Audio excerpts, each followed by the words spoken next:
नमस्ते बच्चों, शिक्षा सागर की इस ऑनलाइन प्लेटफॉर्म में एक बार फिर से आपका स्वागत है। बच्चों, हमने पिछली क्लासों में 4 अभिक्रियाओं के बारे में बात कर लिया था। ठीक है, रासायनिक अभिक्रिया एवं रासायनिक समीकरण वाले चैप्टर को हम पढ़ रहे थे। उसमें हमने 4 रासायनिक अभिक्रिया के बारे में बात कर लिया। अब से हम 5वां जो रासायनिक अभिक्रिया पढ़ेंगे, तो 5वां रासायनिक अभिक्रिया क्या है? अपचयन अभिक्रिया। अपचयन रासायनिक अभिक्रिया या अपचयन अभिक्रिया। अब देखो, इसमें हम दोनों रासायनिक अभिक्रियाओं को एक साथ समझते हैं। एक होता है अपचयन और एक होता है ऑक्सीकरण।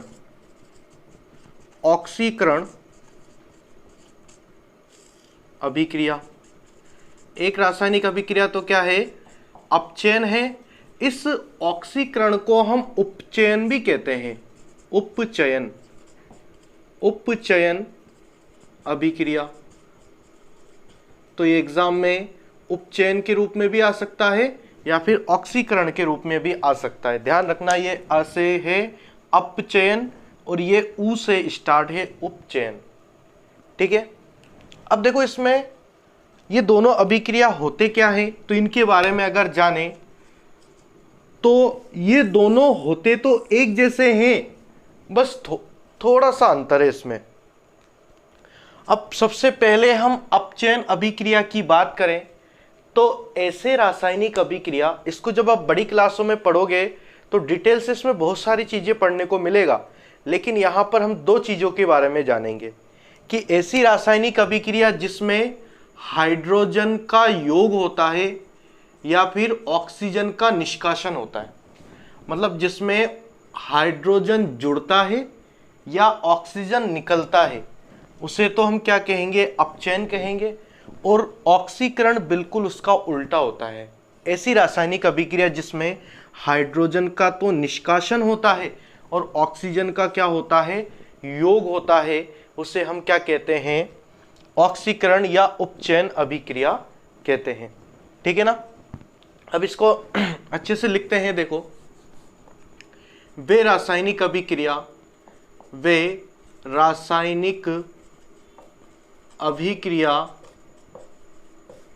अभिक्रिया जिसमें जिसमें हाइड्रोजन का योग अथवा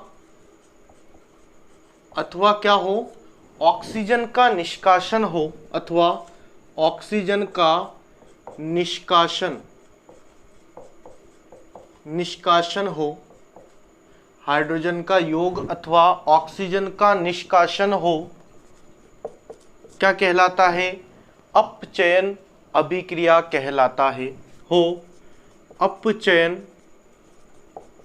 रासायनिक अभिक्रिया या अपचयन अभिक्रिया कहलाता है,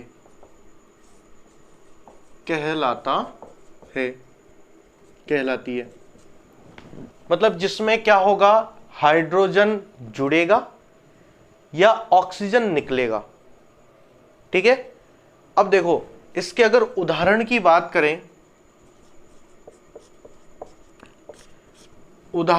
करें, अच्छा उससे पहले दोनों का उदाहरण हम तुलनात्मक रूप से लेंगे, है ना। उससे पहले हम ऑक्सीकरण या उपचयन अभिक्रिया के बारे में भी बात कर लेते हैं।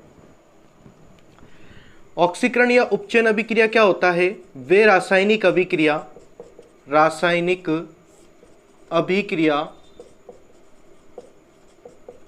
जिसमें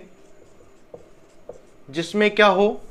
जिसमें हाइड्रोजन का निष्कासन उल्टा होता है। ध्यान रखना, इसमें तो हाइड्रोजन जुड़ता है और इसमें क्या होता है? हाइड्रोजन का निष्कासन होता है। तो वे रासायनिक अभिक्रिया जिसमें हाइड्रोजन का निष्कासन हो अथवा क्या हो? ऑक्सीजन का योग हो, अथवा ऑक्सीजन का योग हो, क्या कहलाता है? ऑक्सीकरण या उपचयन अभिक्रिया कहलाती है। उपचयन अभिक्रिया कहलाती है। अब इसके अगर उदाहरण की बात करें तो अपचयन अभिक्रिया के उदाहरण कौन कौन से होंगे जिसमें हाइड्रोजन का योग होगा। अब इसका एक सबसे अच्छा उदाहरण ये है, इसको याद रखना। ऐसे उदाहरण बहुत सारे हो सकते हैं ना, हमें पता लगाना है कि हाइड्रोजन जुड़ रहा है या ऑक्सीजन निकल रहा है, तो उसका पता हमें जैसे ही लग जाता है तो हम क्या बोलेंगे कि ये रासायनिक अभिक्रिया अपचयन अभिक्रिया है। और अगर एग्जाम में ऐसे क्वेश्चन आ जाए कि अपचयन अभिक्रिया किसे कहते हैं, एक उदाहरण द्वारा समझाइए, तो अपचयन अभिक्रिया लिखना है और उसके साथ में एक उदाहरण लिखना है। अब उदाहरण की बात करें तो देखो इसके अगर उदाहरण की बात करें तो एक होता है, अगर हम वनस्पति, ये रासायनिक अभिक्रिया मैंने आपको योगात्मक अभिक्रिया में बताया था, योगात्मक मतलब संयोजन अभिक्रिया में बताया था कि वनस्पति तेल अगर इसमें हाइड्रोजन को जोड़े तो क्या बनता है। देखो हाइड्रोजन जुड़ रहा है, जुड़ने पर क्या बनता है, वनस्पति घी बनता है, वनस्पति घी। हालांकि ये जो रासायनिक अभिक्रिया है ये उत्प्रेरक की उपस्थिति में होता है, तो अभी उत्प्रेरक के बारे में आपके इसमें है नहीं, तो हम उत्प्रेरक के बारे में नहीं लिखेंगे। हमें क्या पता है कि वनस्पति तेल हाइड्रोजन के साथ योग करके क्या बनाता है, वनस्पति घी बनाता है। ठीक है, एक उदाहरण तो ये हो गया। अच्छा, एक उदाहरण हम ये भी ले सकते हैं कि CH2 ये दो बंद होता है, इसको बंद कहते हैं, और दो लाइन लिखेंगे, ये बराबर का निशान नहीं है, इसको हम ऐसे भी बना सकते हैं CH2 डबल बॉन्ड CH2, मतलब दो बंद होता है। ये बंद क्या होता है इसको हम 4th चैप्टर में डिटेल से पढ़ेंगे, है ना।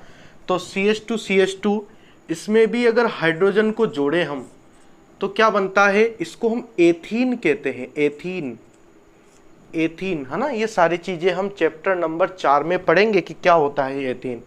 अब इसमें जैसे ही हाइड्रोजन को जोड़ते हैं तो क्या बन जाता है, ये हाइड्रोजन इसके साथ भी जुड़ जाता है और ये हाइड्रोजन इसके साथ भी जुड़ जाता है, तो CH3। अब यहाँ पर दो बंद था तो उसकी जगह एक ही रह जाता है, और इसको हम क्या कहते हैं, एथेन कहते हैं। तो यहाँ पर भी हाइड्रोजन जुड़ा, तो इसका मतलब ये कौन सी रासायनिक अभिक्रिया है, ये अपचयन अभिक्रिया है। अगर ऑक्सीजन निकलता तो भी उसको हम क्या कहते हैं, अपचयन अभिक्रिया कहते हैं। ठीक है, तो ये दोनों अभिक्रिया आपको याद रखना है इसमें। अब अगर हम उपचयन या ऑक्सीकरण अभिक्रिया की बात करें तो इसके उदाहरण में सबसे अच्छा उदाहरण जो मैंने आपको पहले बता रखा है कि उदाहरण पहले आपको मैंने इसको संयोजन अभिक्रिया में लिखाया था कि कार्बन जो होता है, कार्बन का दहन करवाया जाता है। एक उदाहरण तो ये रहेगा कि कार्बन O2 के साथ क्रिया करके क्या बना देता है, CO2 गैस बनाता है। ठीक है, तो एक उदाहरण तो ये हो गया। एक उदाहरण आप ऐसे भी लिख सकते हो कि कॉपर जो है ऑक्सीजन के साथ क्रिया करके ये क्या बनाता है, क्यूप्रस ऑक्साइड बनाता है। अब इसको थोड़ा संतुलित करें तो यहाँ 2 और यहाँ पर भी 2 आ जाता है। ठीक है, तो ये याद रखना, इसको याद रखना सीधा रहेगा, डायरेक्ट याद रखेंगे कि कार्बन में ऑक्सीजन जुड़ रहा है तो इसको हम क्या बोलेंगे, ऑक्सीकरण अभिक्रिया। ऑक्सीजन का योग हो तो उसे ऑक्सीकरण अभिक्रिया कहते हैं। अब हाइड्रोजन का योग या फिर ऑक्सीजन निकलने वाला अभिक्रिया भी कह सकते हैं। यहां से ऑक्सीजन अगर निकले भी ना तो भी इसको हम क्या बोलेंगे कि अपचयन अभिक्रिया कहेंगे। इसे ऑक्सीजन निकलने वाला उदाहरण मैंने लिया नहीं, आप तो सिर्फ ये दोनों उदाहरण याद रखना। ठीक है, इसमें सबसे पहला वाला उदाहरण याद रखना कि वनस्पति तेल को जब H2 हाइड्रोजनीकरण करवाते हैं तो वनस्पति घी बनता है, मतलब हाइड्रोजन का योग हो रहा है। ठीक है, ये हो गया आपका क्या, एक तो अपचयन अभिक्रिया हो गया और एक है उपचयन अभिक्रिया हो गया। ठीक है, अब अगर आगे बात करें, इसका एक बार स्क्रीनशॉट ले लेना।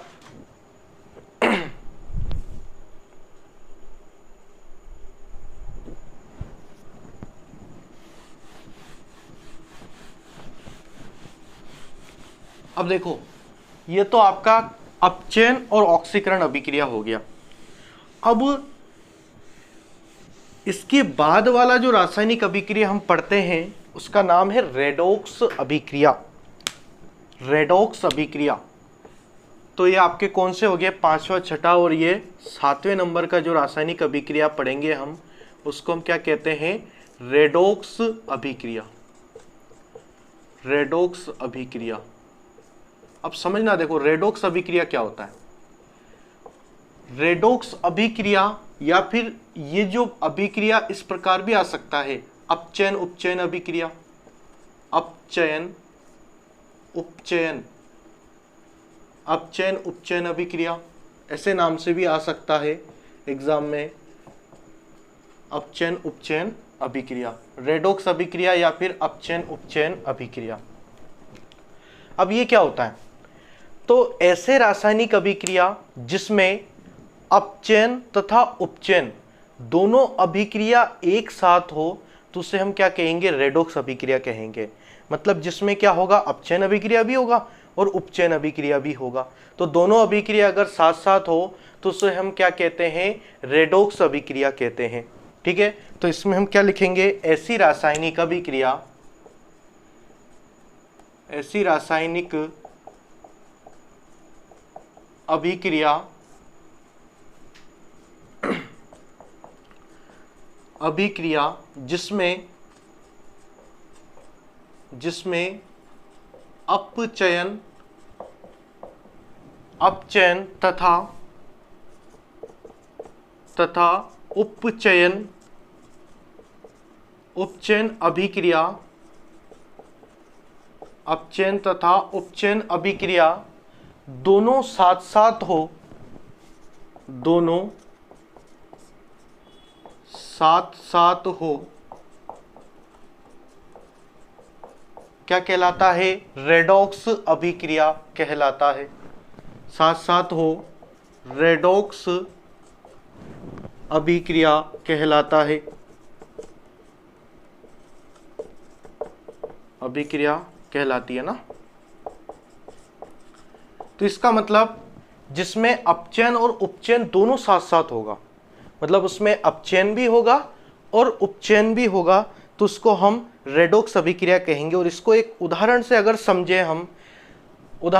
समझे हम तो कॉपर ऑक्साइड है, इसको अगर हम हाइड्रोजन के साथ अभिक्रिया करवाए तो क्या बनता है, कॉपर प्लस H2O बनता है। कॉपर प्लस H2O, ये वाला उदाहरण मैंने आपको पहले भी लिखाया था, कॉपर प्लस H2O बनता है।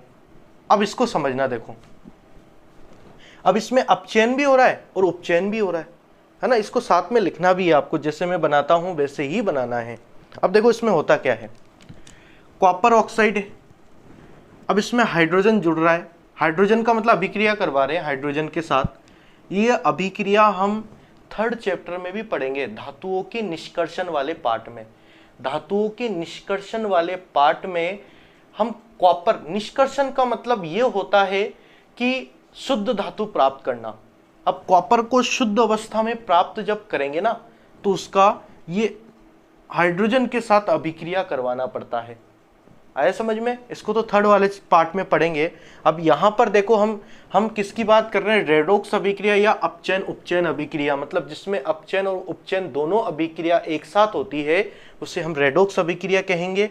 अब देखो इसमें क्या होता है, अगर यहां से यहां पर जा रहे हैं हम, यहां से अगर इसमें जाए तो क्या हो रहा है, क्या हो रहा है, देखो यहां से ऑक्सीजन था इसके पास, अब वहां पर ऑक्सीजन नहीं है, मतलब ऑक्सीजन हट गया इसमें से, तो ऑक्सीजन हट गया, ऑक्सीजन निकल गया, इसका मतलब क्या होता है, इसका मतलब यहां पर क्या हुआ, अपचयन हुआ इसका, कॉपर ऑक्साइड का कॉपर में क्या हो गया, अपचयन हो गया।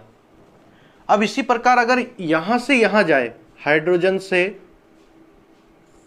अगर H2O तक जाए तो क्या हुआ, हाइड्रोजन के साथ ऑक्सीजन जुड़ा, यहां पर ऑक्सीजन नहीं था, अब ऑक्सीजन इसके साथ जुड़ गया, तो जुड़ गया तो इसका मतलब ऑक्सीजन जुड़ता है तो क्या बोलते हैं उसको, उपचयन। उपचयन, उपचयन। तो ये तो हो गया अपचयन, ये उपचयन या फिर इसको हम ऑक्सीकरण भी बोलते हैं, ध्यान रखना, ऑक्सीकरण उपचयन को बोलते हैं। उपचयन ऑक्सीकरण, इसको ऐसे याद रखना, उपचयन ऑक्सीकरण होता है। ऑक्सी का मतलब ऑक्सीजन जुड़ना, ऑक्सीजन जुड़ना, ठीक है, ऑक्सीकरण। अपचयन का मतलब ऑक्सीजन निकलना, ठीक है। तो ये होता है अपचयन और उपचयन दोनों अभिक्रिया एक साथ हो रहा है, तो इसका मतलब हम इसको क्या बोलेंगे, रेडॉक्स अभिक्रिया बोलेंगे। इसके अगर और भी उदाहरण ले तो ZnO जिंक ऑक्साइड की क्रिया अगर कॉपर से करवा दिया जाए तो यहां पर क्या होता है, जिंक प्लस कॉपर ऑक्साइड बनता है, मतलब इसको कार्बन मोनोऑक्साइड भी कहते हैं। Carbon monoxide, carbon dioxide, carbon monoxide, ये मोनोऑक्साइड एक प्रकार का विषैला गैस होता है, ध्यान रखना। अब जैसे ही हम जिंक ऑक्साइड को कार्बन के साथ अभिक्रिया करवा रहे हैं तो देखो क्या हो रहा है यहाँ पर अगर बात करें तो अगर जिंक ऑक्साइड से अगर जिंक की तरफ जाए तो क्या हो रहा है, ऑक्सीजन निकल रहा है, ऑक्सीजन निकल रहा है, तो इसको हम क्या बोलेंगे, इसको हम बोलेंगे अपचयन। यहाँ पर क्या हो रहा है, अपचयन हो रहा है। अब यहाँ से अगर इसके पास जाए तो क्या हो रहा है, ऑक्सीजन जुड़ रहा है, ऑक्सीजन जुड़ रहा है, इसका मतलब इसका क्या हुआ, उपचयन हुआ, ठीक है। तो यहाँ पर कार्बन का तो कार्बन मोनोऑक्साइड में उपचयन, जबकि हम क्या बोलेंगे, जिंक ऑक्साइड का जिंक में अपचयन हो गया, ठीक है। दोनों अभिक्रिया एक साथ हुआ, इसलिए इसको हम क्या बोलेंगे, रेडॉक्स अभिक्रिया बोलेंगे, ठीक है, रेडॉक्स अभिक्रिया बोलेंगे। अब आगे अगर और उदाहरण ले तो और उदाहरण में हम क्या ले सकते हैं, मैग्नीज ऑक्साइड को हम हाइड्रोक्लोरिक अम्ल मतलब HCl के साथ क्रिया करवा सकते हैं। MnO2 को HCl के साथ अगर क्रिया करवाते हैं तो क्या क्या बनता है, एक तो मैग्नीज क्लोराइड और जल और क्लोरीन गैस निकलता है, MnCl2 और जल और क्लोरीन गैस निकल जाता है। अब इसको अगर थोड़ा संतुलित करें तो क्या हो जाएगा, यहां पर तो 4 और यहां पर क्या लग जाएगा, 2 लग जाएगा, ठीक है।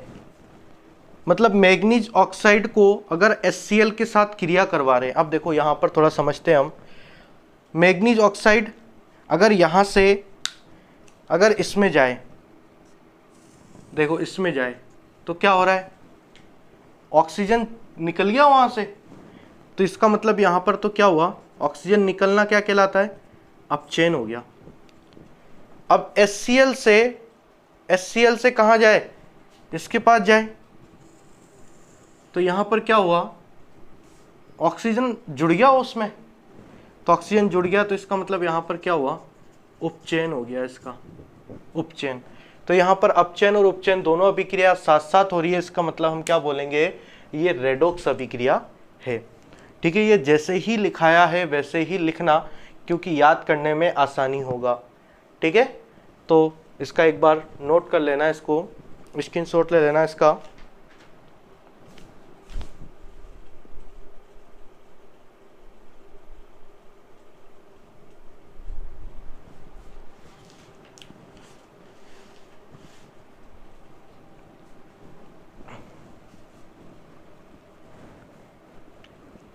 ठीक है बच्चों, स्क्रीनशॉट ले लिया होगा। ये तो आपका क्या हो गया, अपचयन अभिक्रिया, ऑक्सीकरण अभिक्रिया और रेडॉक्स अभिक्रिया, 3 अभिक्रिया के बारे में हमने जान लिया। अब बच्चों अगली क्लास में आपके ऊष्माशोषी, ऊष्माक्षेपी और अवक्षेपण अभिक्रिया के बारे में जानेंगे, और ये 10 अभिक्रियाओं के बारे में मैंने बताया था कि ये 10 अभिक्रियाओं के बारे में हम टोटल पढ़ेंगे, ठीक है बच्चों। तो आज की क्लास के लिए इतना ही। अगर आपको ये अच्छा लगे तो, क्लास अच्छा लगे तो लाइक कर देना और चैनल को सब्सक्राइब कर देना। धन्यवाद बच्चों।